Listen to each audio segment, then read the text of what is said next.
Hello दोस्तों, नमस्कार, आदाब, सत श्री अकाल सभी को। जीएस यूनिकोड में आपका हार्दिक स्वागत और अभिनंदन करते हैं। आज हम बात करेंगे एनआईएस डीएलएड को लेकर बड़ी खबर क्या है। एनआईएस डीएलएड की बिग अपडेट ये है, शिक्षा मंत्री गजट प्रकाशित कराएं। दूसरी चीज़, क्योंकि अभी एनआईएस डीएलएड के प्रत्येक राज्य के प्रत्येक स्टेट के अध्यक्ष उनसे मुलाकात करने की कोशिश कर रहे हैं, लेकिन अभी देखिए उनसे मुलाकात नहीं हो पाई, लेकिन किसी न किसी माध्यम से अपनी बात को पहुंचा रहे हैं।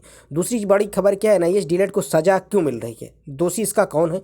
दोषियों को सज़ा मिलनी चाहिए, बात तो सही बिल्कुल, क्योंकि जो दोषी हैं उनको सज़ा मिलनी चाहिए। एनआईएस डीएलएड के 14 लाख विद्यार्थियों को किस बात की सज़ा है, क्योंकि जब से सुप्रीम कोर्ट का जजमेंट आता है इनकी डिग्री कागज़ के समान है। क्योंकि आप देख सकते हैं बिहार में शिक्षक भर्ती में एनआईएस डीएलएड को पहले कहा गया लिया जाएगा, लेकिन उनका रिजल्ट नहीं आता, लेकिन किसी कारण किसी को कुछ का रिजल्ट आ गया तो उसमें से उनको वही छटनी की जा रही है।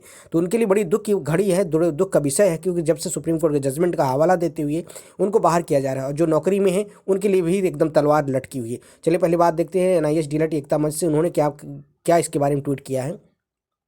प्रशासनिक व्यवस्था में घोर लापरवाही और विफलता के कारण एनआईएस गजट प्रकाशन अब तक नहीं हो सका है, जबकि 22 सितंबर 2017 में भारत के राजपत्र में प्रकाशित करने का आदेश दिया गया था, लेकिन आज तक प्रकाशित नहीं हो गया है। इसके लिए दोषी कौन है, इसकी जिम्मेदार जो लाखों युवाओं, चाहे मोदी सरकार हो। चलिए पहले आपको डिटेल में इसको समझाते हैं। एनआईएस के 18 महीने का डीएलएड पाठ्यक्रम को मान्यता देने के लिए एनसीटी ने 2009 में शिक्षा का अधिकार अधिनियम आरटीई के संबंधित एक महत्वपूर्ण विकास में संकट का जन्म दिया।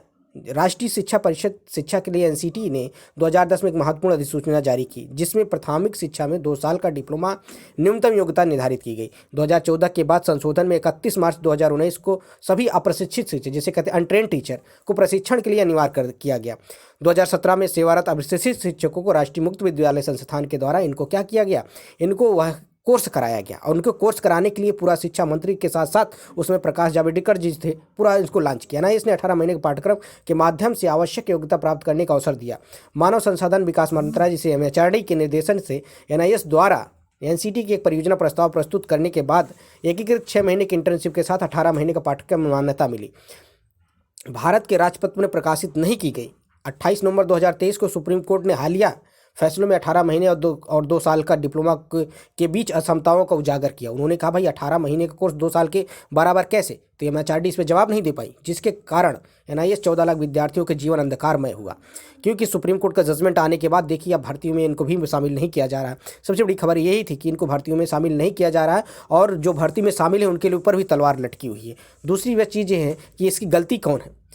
नई शिक्षक भर्ती 2010 से 2011 में एनसीटी के अधिसूचनाओं का पालन करने का आग्रह किया गया। 22 सितंबर 2017 को एमएचआरडी द्वारा निर्देश राजपत्र प्रकाशित करने के लिए एनसीटी की विफलता के कारण लगभग 14 लाख उम्मीदवार अब अधर में हैं। बिहार, पश्चिम बंगाल और अन्य राज्यों में एनआईओएस 18 महीने के पाठ्यक्रम के माध्यम से प्रशिक्षित शिक्षक के नवयुक्त किया गया। इस मामले में तात्कालिक को बढ़ा चढ़ाकर नहीं बताया जा सकता है। सरकार ने एनआईएस के 18 महीने के पाठ्यक्रम डीएलएड को एनसीटी मान्यता न दिए जाने का पुनर्विचार करना है। कहने का मतलब सच बात है कि भाई आप इस पर विचार क्यों नहीं कर रहे हैं। जब से सुप्रीम कोर्ट का फैसला आ जाता है आप इसके बारे में चुप्पी साधे हैं, चाहे सरकार हो चाहे कोई भी हो। मंत्री इस पर बोलने के लिए तैयार नहीं है।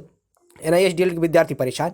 दूसरी वजह चाहिए सुनिश्चित करना है प्रभावित अभ्यर्थियों को समान अवसर अधिसूचना के प्रकाश में देरी के कारण व्यक्तियों की परेशानी उठानी पड़ी है, जिसके कारण उचित रोजगार की आधा में बाधा आ रही है और गुणवत्तापूर्ण शिक्षा के प्रति सरकार की प्रतिबद्धता बाधित हो रही है। इस अन्याय को सुधारने के लिए शिक्षा का अधिकार अधिनियम के सिद्धांतों को बनाए रखने के लिए एक त्वरित समाधान आवश्यक है। मोदी जी के ड्रीम प्रोजेक्ट एनआईएस डीएलएड 2017-19 में शामिल था, अब यह जुमला साबित हुआ है। कुछ लोगों का कहना है कि इस सर्विस बोलकर कराया गया था, हम एनआईएस डीएलएड उनसे, और कहने का मतलब है अभी बिल्कुल जुमला इसलिए साबित हो रहा है कि भाई आपका ही फोटो लगा कि आपका प्रचार प्रसार होता है, आप कम से कम 14 अरब से ज़्यादा रुपया लेते हैं, इतने सारे 14 लाख विद्यार्थियों से इतना रुपया आप लिया, उसके बाद उनकी डिग्री क्या हो गई कागज़ के सामने। ड्रीम प्रोजेक्ट एनआईएस डीएलएड को शामिल करने का जुमला साबित हुआ है। कुछ लोगों का कहना है कि इस सर्विस बोलकर कराया गया था। हम एनआईएस डीएलएड उनसे और भारत सरकार से पूछना चाहते हैं, तो प्राइवेट स्कूल में पढ़ाने वाले ज़िंदगी भर एक ही स्कूल में बंधुआ मजदूर बनकर रहेंगे, इसलिए एनआईएस डीएलएड कराया था। एमएचआरडी, एनसीटी और एनआईएस ने सब बड़ा दोषी है। एमएचआरडी है तो हमें 2 साल बोलकर पैसा ठगने का काम किया गया। उसने एनआईएस के चेयरमैन वीडियो और मोदी की फोटो लगाकर इसका विज्ञापन दिखाकर लाखों कैंडिडेट से रजिस्ट्रेशन कराना शुरू किया था। नहीं तो इसमें कुत्ता बिल्ली का एडमिशन करवाते बोल देते। आप कभी भी गवर्नमेंट सर्विस के लिए पात्र नहीं होंगे, हम तो प्राइवेट स्कूल क्यों करते, या मोदी जी की बकवास, क्योंकि उस समय भी आप देख सकते थे कि उन्होंने ऐसा ही काम किया। उसमें मोदी जी जो उसमें प्रेजेंट मिनिस्टर थे और MHRD थे, उसके बाद जितने वहाँ पर अधिकारी हैं, तो ये सारे दोषी हैं, इनको सज़ा मिलनी चाहिए। सुप्रीम कोर्ट की भी जजमेंट आने के बाद सुप्रीम कोर्ट को भी ये सोचना चाहिए, या विज्ञापन में सोचना चाहिए कि इसने कराया किसने है। अगर कराया सरकार ने है तो सरकार की दोषी है, अधिकारी दोषी हैं, विद्यार्थी कैसे दोषी? विद्यार्थी को भाई आपने देखिए, आपने तो फैसला दे दिया 14 लाख विद्यार्थियों के भविष्य के सवाल में, आपने कोई उस पर टिप्पणी नहीं की। भाई सरकार से टिप्पणी करनी चाहिए, लेकिन सरकार उसमें कुछ नहीं, सरकार तो दोषी है। उसमें सरकार को बढ़िया बिल्कुल पोस्टर लगा के प्रचार किया। 2 साल की पढ़ाई सिलेबस हमने 18 महीने में करवाया। 6 माह का प्रशिक्षण जो स्कूल में पढ़ाया जाता है उनको करने की ज़रूरत नहीं थी, क्योंकि वो पहले से ही कहीं ना कहीं पढ़ा रहे थे। यह बयान उस समय में MHRD मिनिस्टर प्रकाश जावड़ेकर जी ने ऑन रिकॉर्ड बयान दिया है। आपको देखिए समझाने की कोशिश करें कि ये सारे रिकॉर्ड मौजूद है, इसलिए NIS डीलेट को किसी भी तरह हारने की ज़रूरत नहीं थी। लेकिन हमारे पास पर्याप्त साधन नहीं है, हमारे पास पर्याप्त वकील नहीं है, हमारे पास पर्याप्त संगठन नहीं है, जिसकी वजह से इस बात को साबित करना होगा, क्योंकि यही हमारा मुद्दा है। पढ़ाने में बयान में MHRD प्रकाश जावड़ेकर ने ऑनलाइन रिकॉर्ड बयान करते हुए कोर्स को गवर्नमेंट की उन संस्थाओं से मिलकर तैयार किया है। जो हमारी एक क्या गलती है? हमने तो ये नहीं कहा कि आप 18 महीने में कराओ। इसमें गलती किसकी है? आज 14 लाख कैंडिडेट का भविष्य बर्बाद कर दिया है। हमारा पैसा समय कौन लौटाएगा? इन सब पर 420 का केस होना चाहिए। देखिए आपको बिल्कुल एकदम सटीक जानकारी ये है कि सच में दोषी कौन है, इसके लिए तो भाई केस होना चाहिए ना। हम कहते हैं कि सारे विद्यार्थी मिलते, आप गजट मत पारित करिए, आप कुछ मत पारित करिए। आप इतने विद्यार्थियों से इतना पैसा लिए हैं, इतना साल बर्बाद, उसकी जिम्मेदारी कौन लेगा? सरकार ली, क्योंकि सरकार ने इस चीज़ को ऑन रिकॉर्ड कराया है।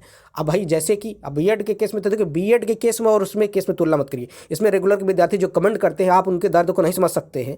भाई आप ना, उसमें सरकार ने कराती तो हमने कोई विद्यार्थी ज़बरदस्ती करने ना जाता, लेकिन सरकार करे। आप कहते हो उन्होंने 6,000 में डिग्री, 6,000 में कैसे खरीद ले भाई? उन्होंने 2 साल काम किया है, वो ऑलरेडी टीचर थे, ऑलरेडी वैकेंसी में शामिल होना चाहिए। लेकिन इस दर्द को कौन समझेगा? ना सरकार, ना कोई भी इसमें कोई जवाब देने के लिए तैयार, ना कोई गवर्नमेंट आगे आ रहे, ना कोई मिनिस्टर आगे आ रहा। बस अपने पात्र में लिख के भेज देते हैं, लिख के कहीं ना कहीं भेज दे रहे हैं। इस पर वही कम से कम कुछ तो एक्शन लीजिए, कुछ तो पॉजिटिव रिजल्ट आना चाहिए। लेकिन आप देख सकते हैं बस हवाले दे दिया जा, मैं बोल दिया गया, मैसेज कर दिया गया, पत्र लिख दिया गया, कोई स्पीकर आके कुछ बोल दे रहा है, लेकिन किसी भी अभी तक कोई भी प्रतिक्रिया लिखित नहीं मिली है। सबसे बड़ी खबर ये है कि किसी ने अभी तक इसमें लिखित प्रक्रिया नहीं की है कि हाँ इसमें होना क्या चाहिए। यही खबर थी। अगर आपको वीडियो पसंद आता है तो चैनल देखिए, हमने जो भी कहा है बिल्कुल एकदम सटीक जानकारी के साथ आपको इस बात को समझना चाहिए। देखिए किसी भी यहाँ पर सरकार या कौन जिम्मेदार है, ये आपको भी समझना चाहिए कि इसकी जिम्मेदारी किसको उठानी चाहिए और दूसरी बात यह है कि बहुत सारे विद्यार्थी इसमें साथ नहीं दे रहे हैं, क्योंकि जो शिक्षक बन रहे हैं उनको लगता है कि हम हटाए नहीं जाएंगे, या जो ऑलरेडी शिक्षक है।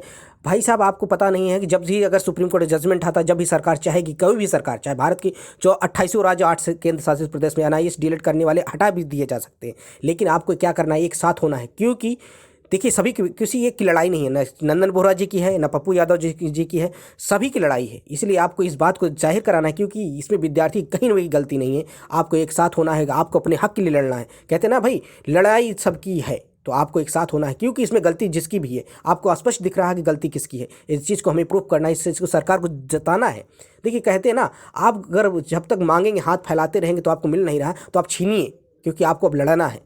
क्योंकि लड़ना है तभी आपको अब न्याय मिलेगा। क्योंकि अब आप देखिए, कोई ना कोई अब मिनिस्टर के पास जाइए, मंत्री के पास जाइए, पत्र लिख देता है, काम खत्म। अरे भाई हमने कौन सी गलती की है? विद्यार्थी किस बात की गलती है? अगर आप 5 साल बाद 10 साल बाद कहे कि आपने जिस स्कूल से पढ़ा आपकी डिग्री खराब है, तो बताइए हम क्या करें? इसकी जिम्मेदारी कौन लेगा? तो कहने का मतलब है आप अपनी यूनिटी में आइए। जहाँ भी संगठन में, जैसे अभी गांधी मैदान में बात हुई थी, दिल्ली पहुँचने की बात हुई थी, आप ज़्यादा से ज़्यादा संख्या में उपस्थित हो, अपनी बात को कहें, मैसेज करें, ट्वीट करें, ईमेल करें, जिस तरह से आप अपनी बात को रख चाहते हैं। आप अपने एरिया में, हमने आपको कहा था, जैसे भी आप देख सकते हैं राजपत्र में सभी को अपनी संसद की, अपने यहाँ लोकल संसद को आपने वोट दिया है, तो आप उनके पास जाइए, 2 4 10 जितने हो सकते हैं उनके पास जाइए, अपनी बात को कहिए, राजपत्र में लिखने के लिए कहिए, अपने सांसद को कहिए कि इस बात को समझे और सरकार को भेजे, मोदी सरकार को भेजे या शिक्षा मंत्री जी को भेजे।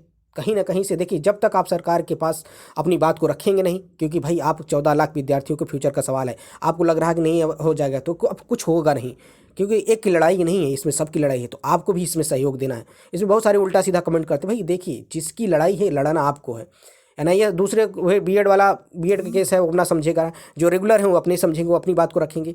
आपने NIS डीलेट किया, आपने फीस दिया, आपने कोर्स किया है, आपकी जिम्मेदारी है, आपकी रिस्पॉन्सिबिलिटी है कि आप इसमें लड़े। यही खबर थी। अगर वीडियो पसंद आता है चैनल को लाइक करें, कमेंट्स करें, ज़्यादा से ज़्यादा अपने दोस्तों में शेयर करें। शिक्षक भर्ती से पल पल की अपडेट के लिए चैनल को सब्सक्राइब करते हैं। मिलते हैं नए वीडियो के साथ। जय हिंद, साथी।